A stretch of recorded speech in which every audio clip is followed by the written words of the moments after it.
Hello, everyone. My name is Lisa Simmons, and I'm the director of the Roxbury International Film Festival. And on behalf of the Roxbury International Film Festival, also known as RoxFilm, and ArtsEmerson, we welcome you to the post-film conversation for A Reckoning in Boston, presented by RoxFilm and Shared Stories, which is a film series and a collaboration through ArtsEmerson with the Roxbury International Film Festival, the Boston Latino International Film Festival, and the Boston Asian American Film Festivals. Shared Stories provides a shared space through film to find commonality across experiences, to encourage the exchange of stories and ideas, and to basically have the idea that we are all more alike than we are not. We chose Reckoning and A Reckoning in Boston for RoxFilm because our mission is to celebrate people of color around the world and to use film as a catalyst for conversation. And this film does just that. It has so many themes. It has so many wonderful moments. It aligns perfectly with the work that we do and the work that we do with Shared Stories. So we are happy to bring you this conversation that has been curated by the producers of this film. And I'm sure, and I know that you will be inspired, educated, and excited to hear from these folks that are on this panel today. We ask that you keep your cameras off and that you stay muted during this Q&A. There will be a moment where you will be able to ask questions of the panel and have a conversation in the last 15 minutes or so of the Q&A and this panel conversation. So we're excited to bring to you Nicole T Morris, who is the capacity building consultant for both Common Good Cooperatives and the Tamir Rice Foundation, who will be moderating today's conversation. So happy to have you here, Nicole. Thank you so much, Lisa and Ellen and the Roxbury International Film Festival team for presenting both this panel and discussion, as well as for having the incredible film A Reckoning in Boston present at the festival. My name is Nicole Taylor Morris. I use she pronouns, and I'm the moderator for today's panel. I'm a womanist bioethicist and doula, and I'm privileged to be on this panel with both Ms. Rice and Kafi, who I had the privilege of meeting while I was in Boston, completing my studies at Tufts University and Harvard Divinity School. So I'll introduce Kafi Dixon, whom you'll know from the film. She's a co-producer of the film and one of the main subject matters for A Reckoning in Boston. She's also the founder, lead farmer, and executive director of Common Good Cooperatives, based in Dorchester, among tons of other amazing things. And I'll also introduce Miss Samaria Rice, who's the mother of Tamir Rice, whose birthday is coming up tomorrow. And she's the founder and executive director of the Tamir Rice Foundation and the Tamir Rice Afro-Cultural Center. As I said, I have the honor and privilege of knowing and working with both Ms. Rice and Kafi, and I'm excited to hold space with both of them. We'll have a few links for both the Tamir Rice Foundation and the Tamir Rice Afro-Cultural Center, as well as Common Good Cooperatives that we'll leave in the chat box if you'd like to learn more about both organizations and consider donating. So the purpose of today's panel is to touch on several themes relating to structural violence within major cities and its impacts on the individual lives of community members from varied backgrounds, as displayed in A Reckoning in Boston. We'll specifically explore how the themes around housing, gun violence, and police injustice, as well as the ways that efforts towards survival and healing within these communities is often silenced and unsupported by government agencies and systems of power and oppression. Both Ms. Dixon and Ms. Rice share visions of creating safe and healing spaces for Black women, children, and community members that can be safe havens for resting, wellness, education, and personal development within these environments. So in this panel, we'll talk more about Black joy and liberation in the midst of oppression, especially following Juneteenth last Saturday, as well as celebrating Tamir's 19th birthday tomorrow and the significance of that date also being the sentencing date chosen for Derek Chauvin. We'll also consider we'll consider these streams of thought as well as different themes and how they connect through the lens of A Reckoning in Boston. So before we get started, Kafi or Ms. Rice, did you want to say anything else before I start diving into some questions? Samaria, feel free if you have any comments. No, just thank you for having me, you all. I'd also like to thank the audience and RoxFilm Festival and James Rutenbeck, the director of A Reckoning in Boston. I'd also like to acknowledge in this space profusely Nicole Morris. Um, we definitely seek leadership development in our work. And I think that Nicole has been exemplary in showing what leadership of Black women who are anti-racism and anti-classism looks like, not just here in the city of Boston, but in working with two foundational organizations. She shows what it looks like nationally. So thank you, Nicole. And we look forward to this conversation with you. Thank you, Kafi. There you go, getting me all emotional while I'm trying to moderate. All right, so to start, I have two slightly different questions, but they're related, to dive into how and documentation of structural violence, especially in light of the upcoming Chauvin sentencing and the impact of media on the aftermath of Mr. George Floyd's death, play a role in finding spaces for healing and rest. So for Kafi, in what ways was your work influenced or transformed by the documentation, by literally having the micro and macro aggressions within the city of Boston filmed, of snippets of both the interpersonal and structural violence that you and the women you work with face in the city of Boston? So to clarify, how was the documentation of this work transformational to the work that you continue to do? Not to speak for Samaria or any other woman who has been informed by trauma marginalization. But I remember walking the streets of Boston quietly and sitting in a lot of spaces with a lot of people quietly, listening more than I spoke, and not talking about the documentary as much, but wanting to assure that I was understanding the city within itself and what I saw as challenges to the city. But also what I wanted to do is I wanted not to feel crazy. And being asked to participate in this documentary, one of the reasonings was that I didn't think with the way that white supremacy was upheld and racism was almost acknowledged in a performative way rather than an actualizing way, that I wasn't sure if I would continue to stay in Boston. And even more importantly, it being such a violent space to do this work as a Black woman, in the face of 501c3s and in the face of municipalities which were misunderstanding the trauma that Black women experience. I wasn't sure, I saw myself as vulnerable and wasn't sure that I was going to survive the odyssey, which would be the creation of and implementation of this project. I decided to be vulnerable and participate in the documentary because I wanted to, one, encourage people to talk about what upholding white supremacy looks like in the city of Boston. I wanted people to understand the granular issues of how communities are marginalized and how they're not supported and thereby how they're suppressed. And I also wanted to ensure that this work that I was doing was documented as the foundational work that I saw it as, and as the foundational work that women received it as.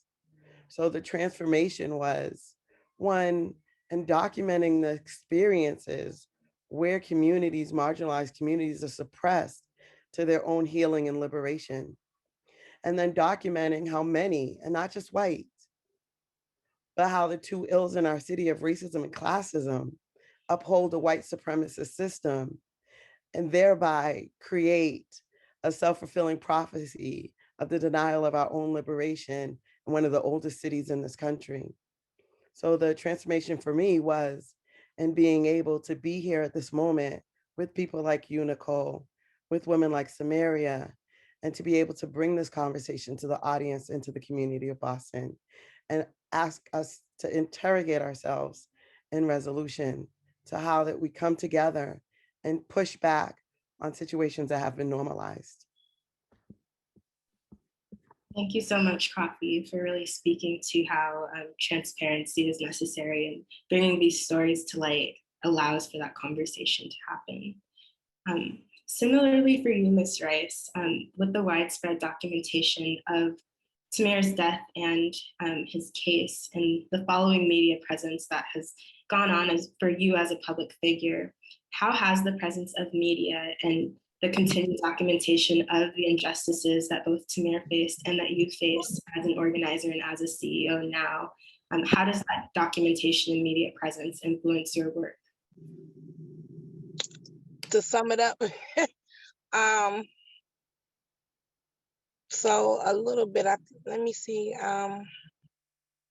the death of my son has allowed for my life to be open and for me to be watched with a microscope now when I was just really a regular person living in this country, let me say that. And because I'm such a private person, it's very uncomfortable for me to live my life, but also I take it with a lot of grace because God has been grooming me for a position like this. Let me say, everybody's not going to be able to handle the trauma and the trauma and how it was occurred when it comes to a baby being murdered with state sanctioned violence. Let me say that. And I was not really aware of it per se, like I was supposed to, because I wasn't kind of brought up that way, but realized I was born into it. And when it comes to the media, they create it's almost like it's drama-fied, and nobody wants to constantly have drama going on in their life for things and choices that they do or whatever, and they create their own narrative. And so when it comes to the media, I think it's horrible. Let me just say that it's horrible because I know that white supremacy actually kind of controls it at the end of the day. And the world or this country that we living in is ran by a lot of imposters and puppets. So and they're controlling our lives for the most part, I want to be really real about this if I can. And a lot of us Indonesia people that's on this continent don't realize it. So it's very uncomfortable. And again, when it comes to the media, they are the ones that put my Facebook page out there. I didn't give them none of those pictures of Tamir. And months later, I was able to see all of these pictures. I'm like, these pictures was on my Facebook. How did they, who gave them permission to go on my personal Facebook page and take them off? So again, it's not easy. I'm still a mother. I have 3 other children. We suffer from PTSD. It's just not easy. Yeah, that's what I have to say about that. I hope that was helpful. Do I need to clear anything else up? Thank you so much, Ms. Rice. You definitely touched on the question. Okay. And what you were saying just now about how the media presence is really distorted by and influenced by white supremacy and how that really shapes the history that we're taught and what we learn. And you were mentioning how you weren't necessarily brought up with the knowledge about some of the injustices that this country, that we as Black people face in this country. That brings me to my next question for both of you.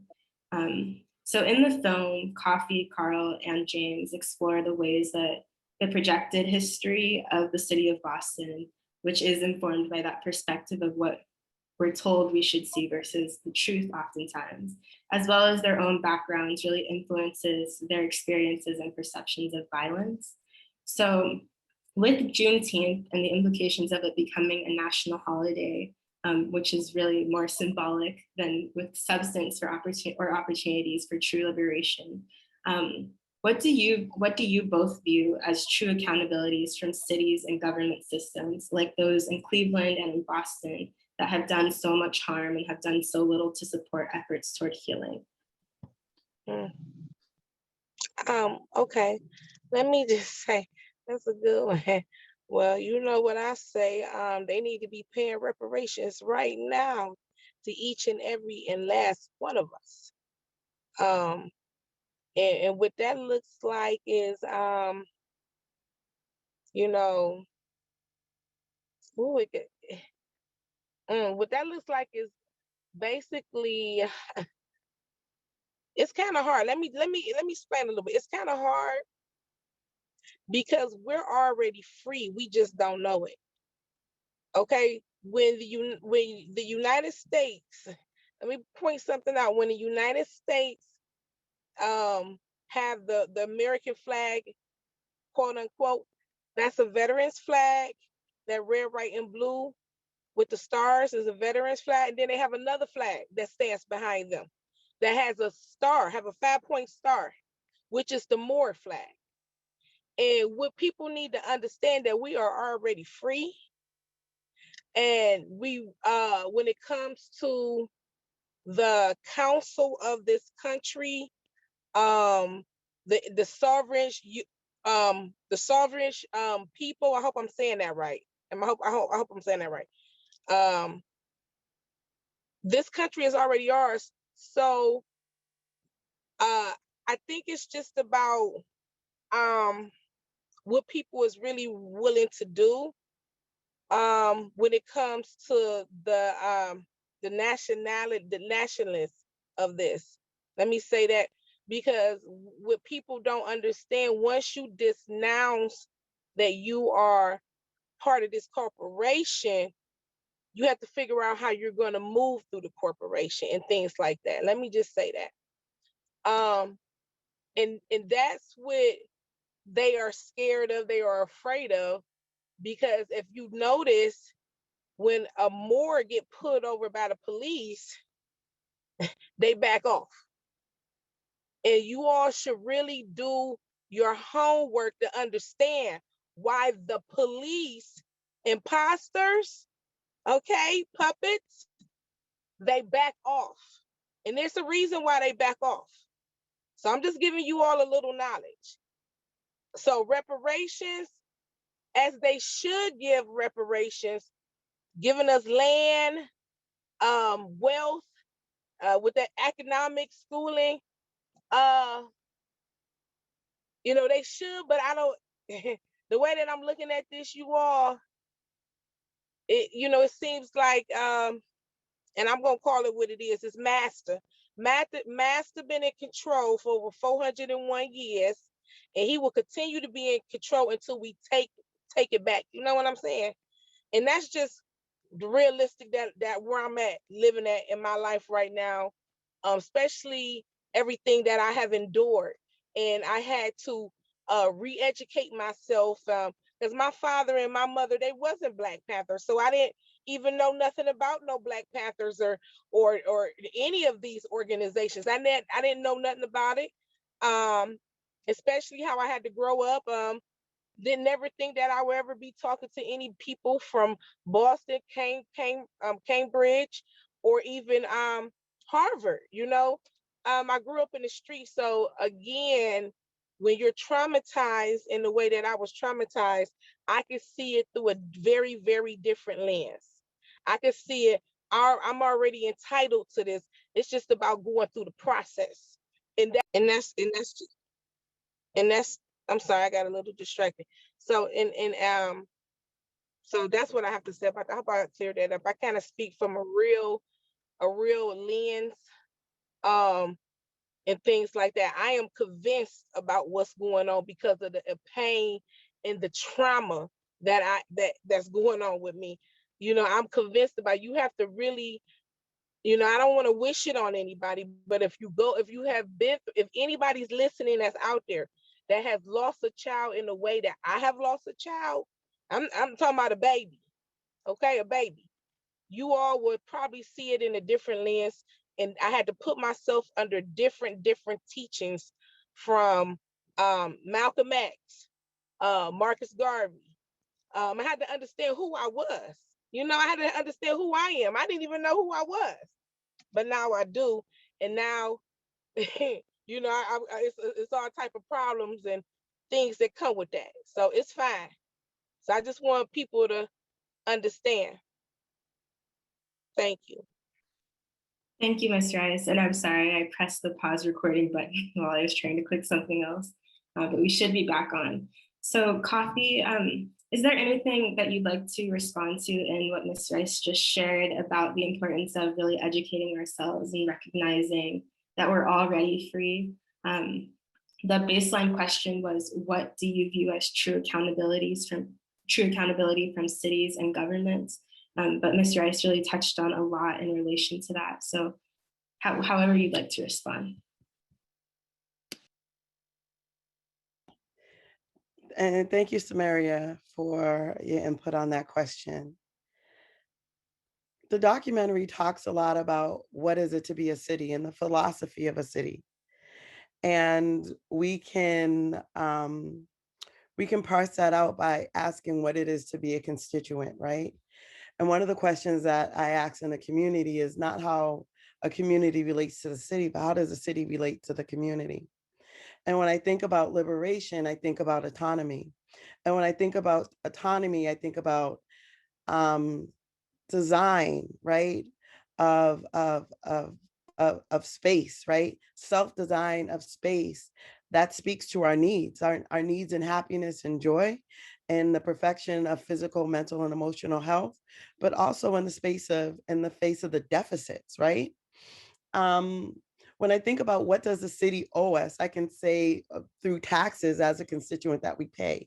What is the city's responsibility to me as a tax-paying voting constituent, right? But what I see that the city owes me, or what I see as my own liberation, living within a municipality, being a member of a community by race, socioeconomic class, and in proximity, I believe that unfortunately, what I'd have to say is in seeing some of the community health challenges, right? Challenges to mental health, challenges to physical health, right? Challenges to emotional health. How we as women of color heal ourselves in trauma, right? How we address in an academic city, right? The research that says the challenges that we will experience, right? Physically, based on the violence, trauma, and oppression that again is state sanctioned. And I know there may be people on the line who may say state sanctioned, right? And to go into that very deep understanding and idea, but in a granular issue, when you go to a city seeking your own liberation, or if we want to put it in a context that's very palatable for most here in the city, seeking to design your own space of healing and tending to your community, and you're told no, or you're denied, or you're given a runaround, or there's retribution, then I would question the performative nature of not just liberation, but also liberalism. Also liberalism, right? And the performative nature as a city that sees itself as progressive. And I want to say this very much as we talk about a city and liberation and what does the city owe us? There are many things that were in that documentary that are problematic and that nobody has spoken to as of yet, as a resolution, not for me, but as a resolution for the women's names you don't know who have tried to do this work before me.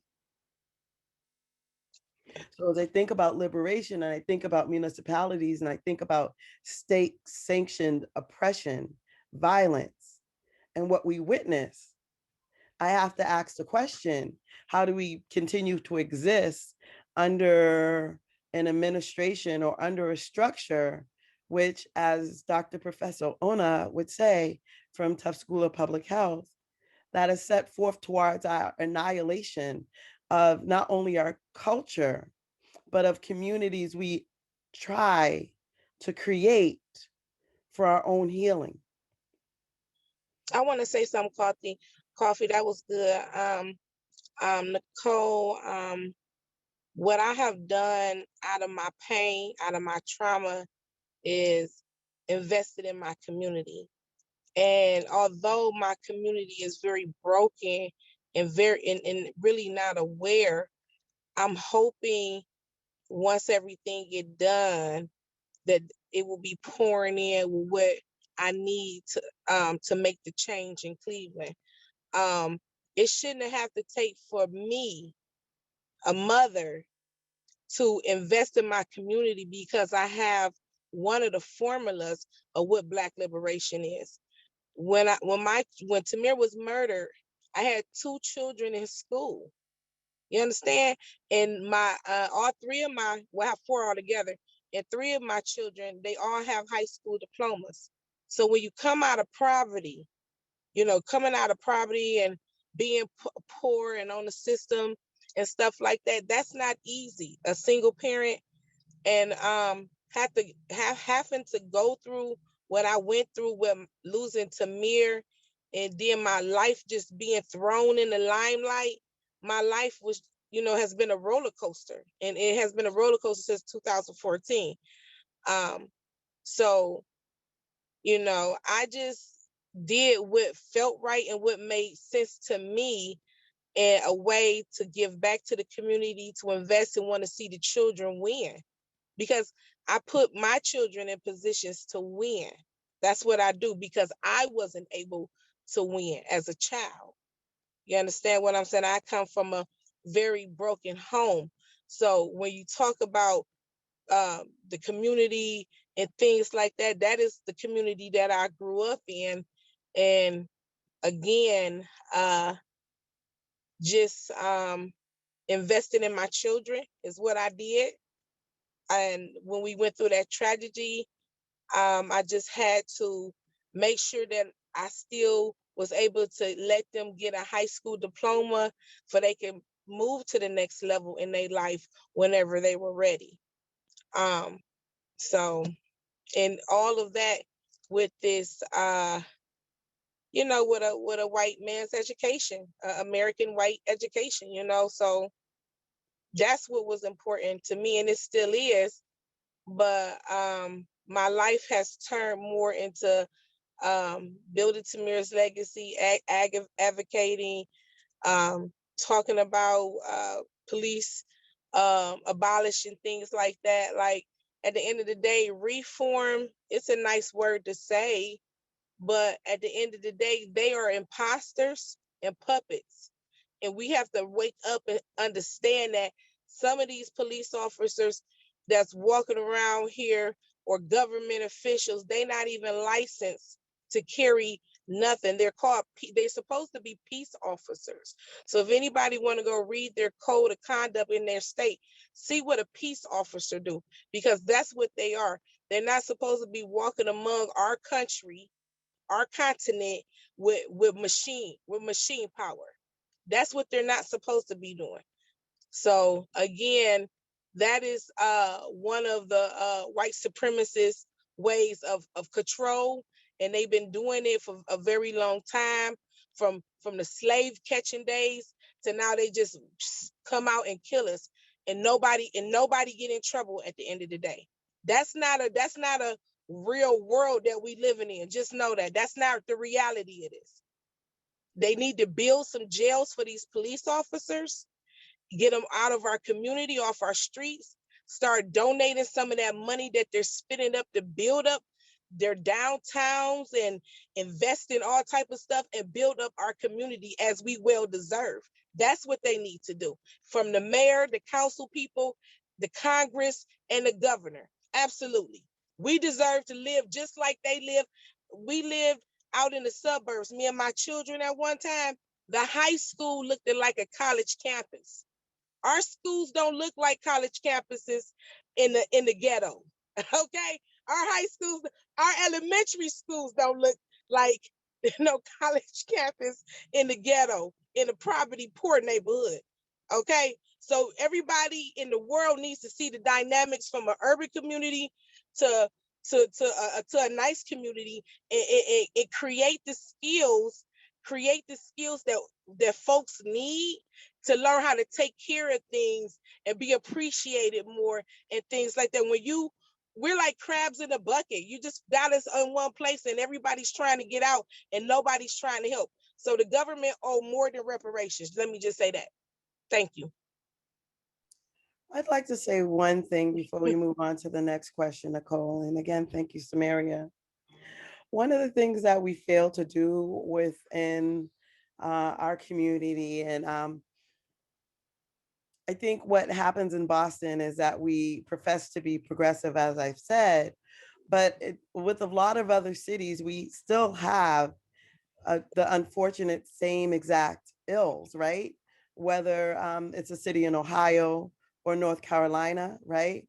Or Detroit, we still have the same ills. And then even more tragically is that because Boston doesn't interrogate and question itself, that we feel that we need to carry the water to other cities because our water is better to drink than theirs. And so we're passing on a problematic replication of something that we need to address, which are the spectrums of violence in communities of color with women of color. The spectrums of violence is as simple as the realtor, looking at a Black woman in her Black community that once, she considered generational, and for that realtor to untethered and unquestioned question her rights or ability to rent an apartment to stay in the community that she grew up. That is the spectrum of violence. A spectrum of violence is D&D telling me that I could not film a public meeting or record a public meeting and that person still retain a job in D&D. That is a spectrum of violence. A spectrum of violence is police officers, is celebrating one or two police officers that are called to justice for murdering when, and not having the fortitude with elected officials to ensure that we have laws and policies which speak to the violence that continues. That is a spectrum of violence. A spectrum of violence is, the amount of unsolved murders in the city of Boston. And I want to acknowledge DA Rawlings and the thoughtful conversation she had with our organization around this documentary and the work that she as a Black woman is doing to speak to that violence and to speak to the healing that's required for people like Tolga, people like myself, people like Samaria. That is a spectrum of violence. So I hope that for this audience, these conversations are not difficult, because if we find the words or the perspective of Samaria or myself challenging, and many people have found conversations that Samaria and I have publicly with them challenging, that we understand that you within yourself are a tool of that spectrum of violence. But there is redemption to be able to resolve those spectrums, or to be able to step out of the way of the healing that's required for us to resolve it on ourselves and design spaces where we can approach this work in a way that, again, talks about liberation. I'm sorry, Nicole, you can go ahead with the next question. Thank you both so much for really keeping it real and speaking to the power of reinvestment in communities. Both of you just spoke about that, and really how it is unfair that you both as community members and as mothers in the community that have faced violence yourselves have to do this work and have to speak up on the violence that goes unseen and unspoken about. Yeah, thank you. So I have one last question before we open questions up for the audience. Anyone in the audience who has questions, please send them to RoxFilm and we'll do our best to get to them. My last question is really about stories. So this part of Rox Film Festival is called Shared Stories, and both of you have been speaking to the power of your stories, and Kafi, yours was in the film, Miss Rice, your story and Tamir's story are displayed worldwide. What is something that is often not shared about your stories, both for Common Good Cooperatives and the Tamir Rice Foundation or individually, that you think is important for people to know, especially as both of you are working on capacity building and really making sure that you have sustainable organizations to build healing in your communities? Samaria, do you mind if I go first? It's been an unfortunate journey for us, and I'm not acting. I am not looking for anybody to feel sorry for us, right? I say it's been an unfortunate journey because not for ourselves, but for a community that could have learned from this model. The city of I shouldn't say the city of Boston. We haven't been able to talk about the amazing foundational work we've been doing for Black women's health. We've been able to talk about in the 30 plus screenings we've done with 30 plus, maybe even 40 national organizations, and to have those intimate private conversations. But years ago, I decided to shut down my social media and any documentation of this work that we were doing and focus inwardly with myself and the women. If you guide yourself to the meetup page, meetup.com, we weren't even sure that there were women of color who were interested in this work. And we put up a meetup page for Black women in co-ops. And we have 900 members that are still in waiting for us to reach to the point to bridge them back into the organization, which thankfully is coming soon.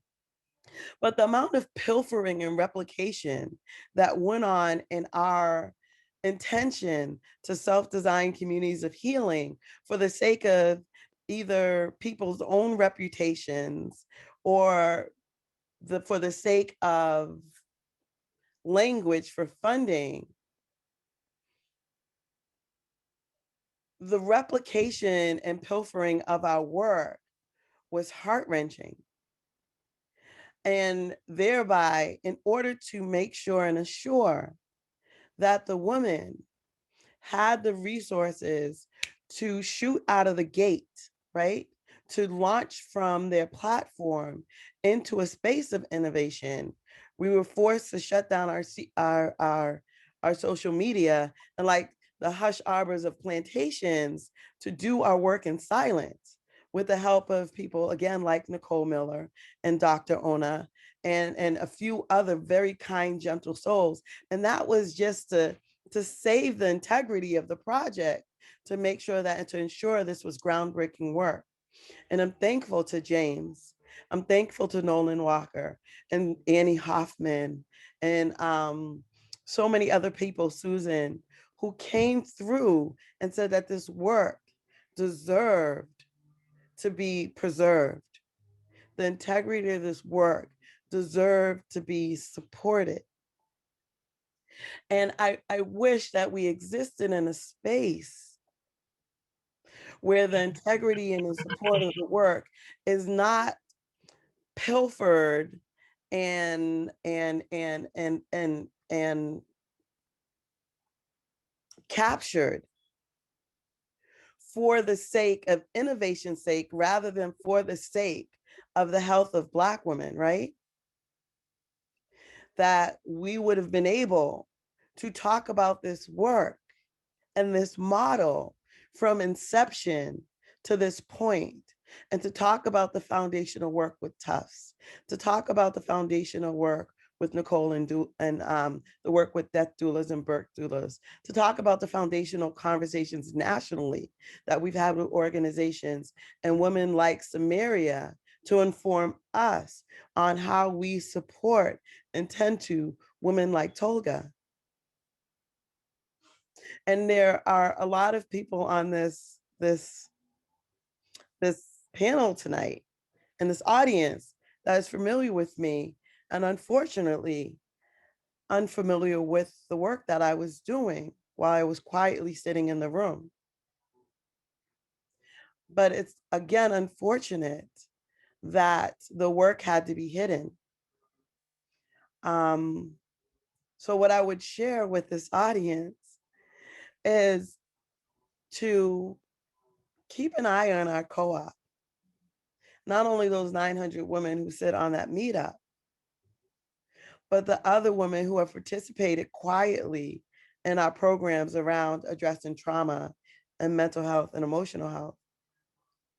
And the women who come out here on the site, and the well over 600 to 800 pounds of produce we've been able to grow with minimal funding, while there were large organizations receiving millions of dollars worth of funding based off of either conversations that I had with them, work that I had done with them, or their intention to pilfer whatever they could off of my LinkedIn, Facebook, or website. In forgiveness and acknowledgement, we as a community can do this work together, but we should also understand true innovation needs support. And we need to humble ourselves to that design so that we can learn from it, because I do want the city to learn from it. Thank you, Kafi. Ms. Rice, just to reiterate the question, and you can respond to what Kafi said as well as the base question, but it was really, is there any part of your story or in Tamir's story in the Tamir Rice Foundation that's not often shared in the media that you'd like anyone to know? Well, yes. And as I was just listening to Kafi, I heard her say something about opportunities. I don't know what it is about Tamir. I don't know what it is about Black death. And I had to address this time and time again about my son being a hustle. And it seems like any and everybody want to be attached to him, and I just can't allow that to happen.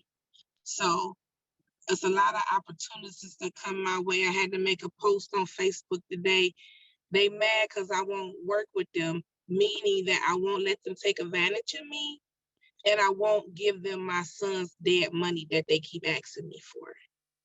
So that's a lot of times that's not shared. Also, it's really hard for me to trust if everybody is always looking to take and take and take from me. In this situation that I'm in, you have to have a pure heart, and you have to be genuine. You have to want Black liberation.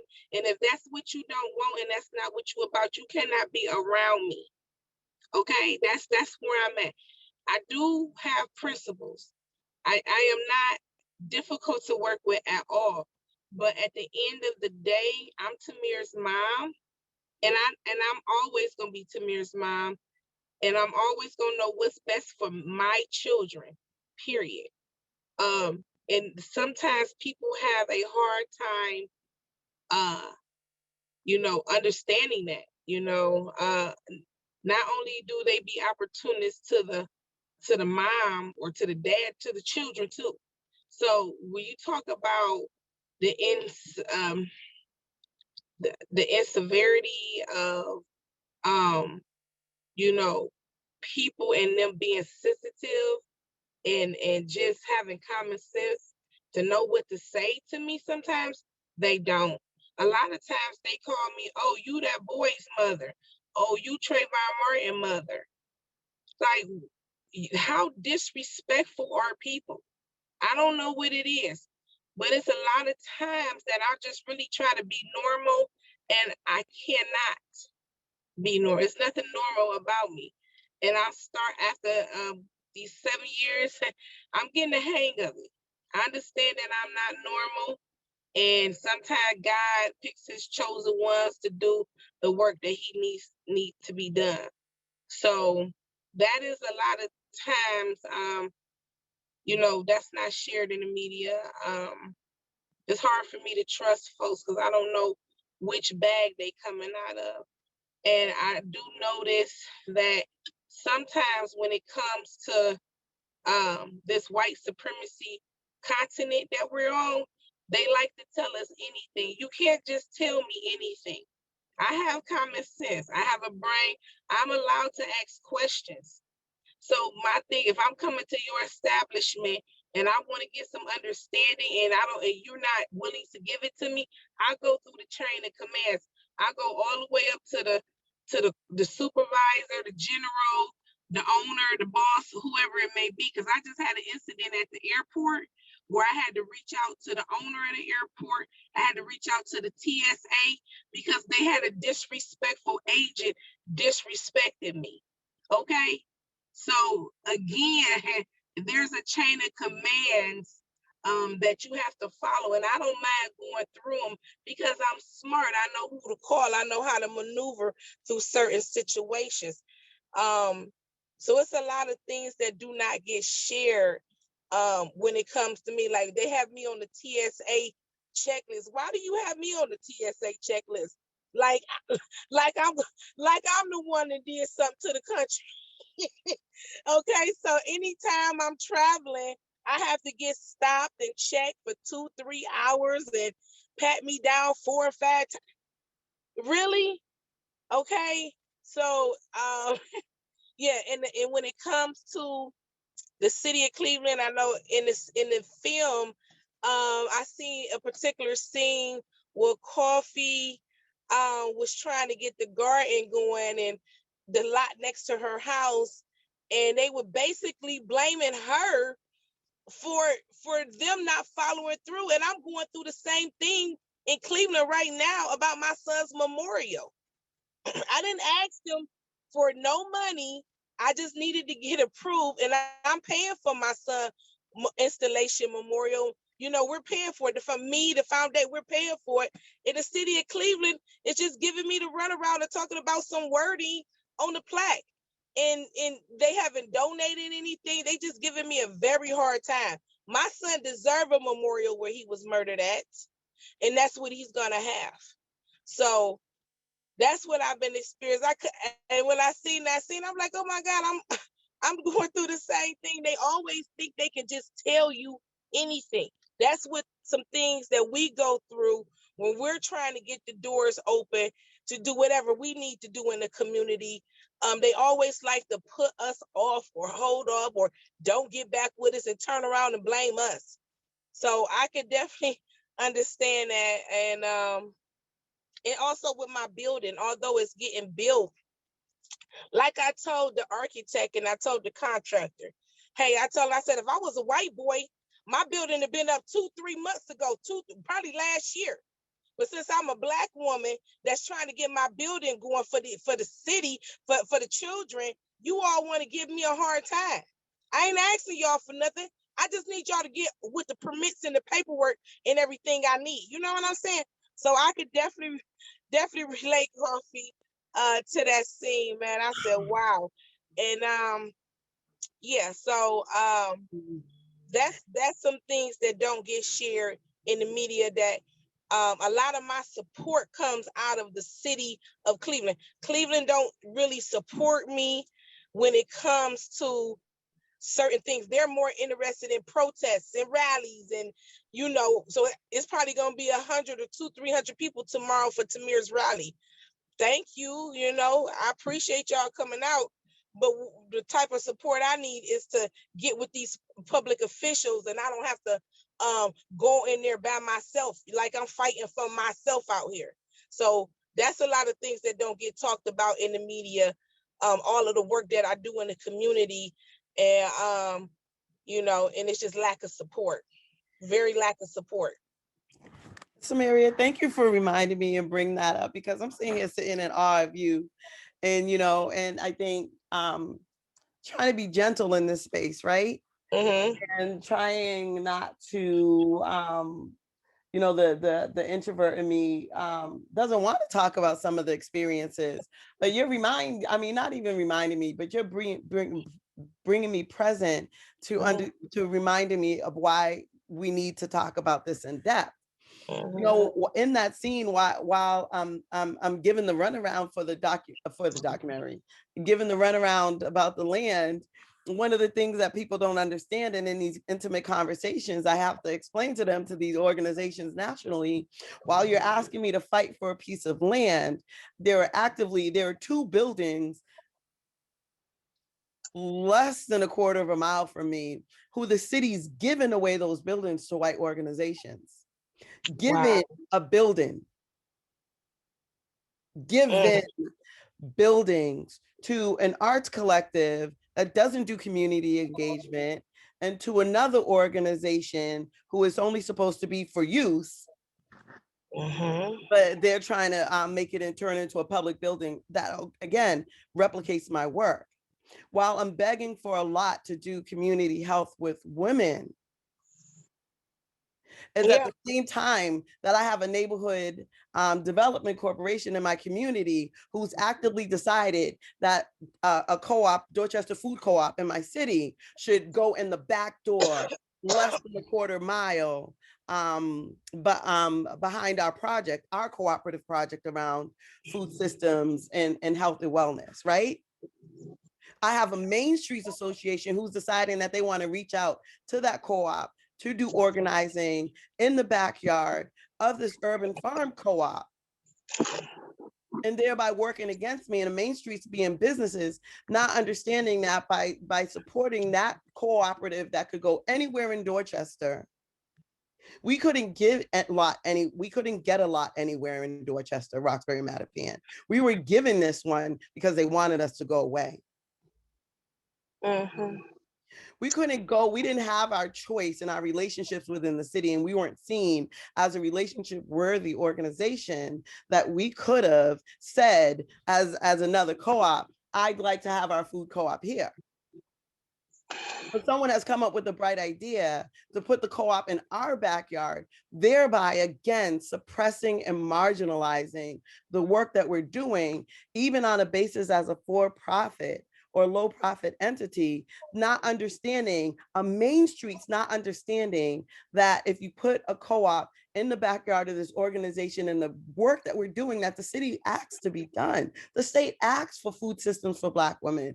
The state asks for farmers for Black women. The state asks for these things. The city asks for these things. So when you get it, because I'm not light enough, I'm not white enough, and they are not my community that I advocate for, all of a sudden I'm deemed to be suppressed and marginalized. And that suppression looks like if a food co-op goes in my backyard, goes in the backyard of this co-op, thereby we will not be able to order from the suppliers that we can order from, because that co-op could easily suppress us by inflicting non-compete clauses with its suppliers, that we can't bring in even fresh food for women for the community that we're serving affordably. And don't forget about the seeds. I won't forget about the seats. I mean, so these are conversations that it's hard to have. It's hard to have conversations when you have a city that right now is possibly in negotiations about taking lots that are deemed viable for urban farming and transferring them over into a nonprofit, thereby denying, again, on 99-year leases, the ability and land policy for anybody in this community, especially generational Black, brown, and yellow communities, if we want to talk about reparations, from owning any land or any other urban farm. When we want to talk about spectrums of violence, this is Roxbury, people, and this is Boston. And why hold it back? Since if Samaria is going to be authentic and transparent and talking about the death of her son, I want to talk about the death of our organization and the annihilation that keeps continuing going, as we continue to support and work with these organizations who are comfortable with the annihilation of other Black women. Why is it okay for Main Streets to advocate for a food co-op to go in our backyard? Why is it okay for Main Streets, the president of Main Streets, to send me a problematic email telling me what I'm doing wrong? Why is it okay for the person Because you want to grow some food? Because why is it okay for the person at B&B to question me as I question her about her transparency, and to be snarky and to roll her eyes in community meetings at Black women who are just trying to do something proper with the lots that have been sitting in their backyard that they've been staring at since their parents owned the house?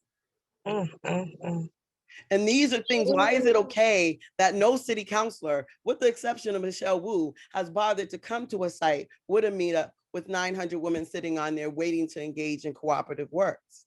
During an election year, why is it okay to stalk my LinkedIn, to attempt to find my Facebook, and to go above, around, and under me, rather than to come to me, not me as an owner? This is a co-op.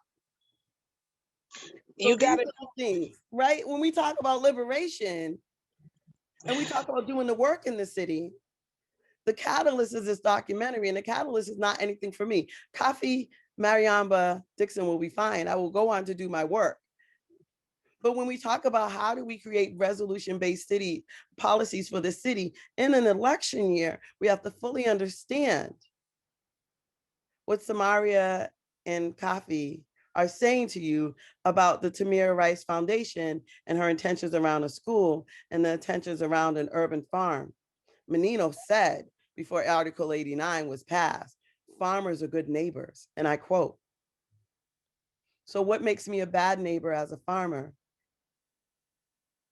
You got some new words now, Kafi. Imposters and puppets. Listen, sis, we're gonna open this up to anybody that do not want to see another human being strive and not ask it for nothing, but to if it's your lot, come and fix it up so we can grow.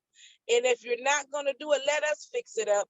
It just give us the lot. You know, it's basic common sense. Because Samaria here in Boston, and I'm not putting down Boston, I love the city. But go ahead, we'll talk about that off air. We have nice. So let Nicole get on, because we can do this all night. I got a few more minutes, y'all, so come on. Yes, thank you both so much. We're actually at the end of our time for this panel. And honestly, this is a conversation that both of you need to be paid thousands of dollars for. Very valuable information. Thank you both so much for your vulnerability and being here. Thank you, Kafi, for sharing your story both through the film and for being so authentic here. Thank you, James, for I see you in the notes. Thank you so much for filming this incredible story and continuing with Kafi on this journey. And thank you, Ms. Rice, so much for being here. We know the significance of all the work you do and also of you being here today, the day before Tamir's 19th birthday. It was a beautiful film. I really enjoyed it. Thank you. Yeah, thank you. So we have a few links in the chat box. So there's a link for Common Good Cooperatives, which is Kafi's urban farm and healing space in Dorchester, if you'd like to donate and learn more. We also have a link to the Tamir Rice Foundation's website where you can learn more and donate as well.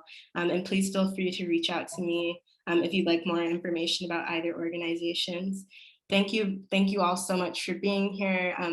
This discussion will be available on RoxFilmFest.com and ArtsEmerson Saturday evening, and you can continue to view the films from the festival through RoxFilmFest.com. Thank you so much for everyone being here. Thank you, Samaria.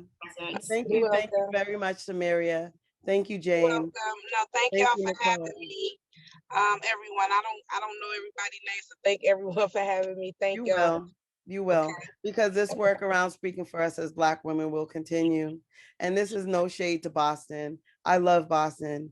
And I really do want to see the true liberation that allows us to do the economic development and community development that will deliver us and provide the healing that we look for nationally. And that will continue to make Boston a model city for national cities.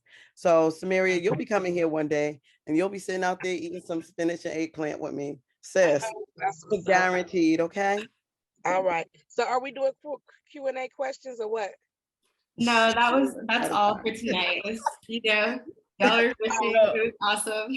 Yes. And we want to Okay. also say if there is for Common Good Co-op is in support of the Tamir Rice Foundation and their efforts to do fundraising. We are planning to put together a private room of funding. If anybody is interested in private conversations with Common Good Cooperative and the Tamir Rice Foundation, Samaria Rice in particular, please reach out to Nicole. We will have some private rooms coming up where And we we can have talk some more updates. about those rooms, about I'm the sorry. work. I'm sorry, yes, and we have some updates. Tamir has a virtual reality concert. It was supposed to happen tomorrow, but it's going to happen on the 25th of July. So we'll have some updates on the website, and I'll make sure I get them out to you, Coffee and Nicole. Yes, and we will continue to reach out to us about how to support Samaria and her continuing efforts around exposing violence. Okay, thank you everyone for having me. And in the passion conversation community. And if you see me on the street eating cheeses, say hi. I'm a normal person. All right. Bye. You be standing at that bus stop eating cheeses, say hello. Nothing wrong. Nothing bad will come to you. No harm. All right. Thank you all so much. Enjoy your evening and your weekend that's coming up. Have a good day, night. Bye. You as well. Be safe, Samaria.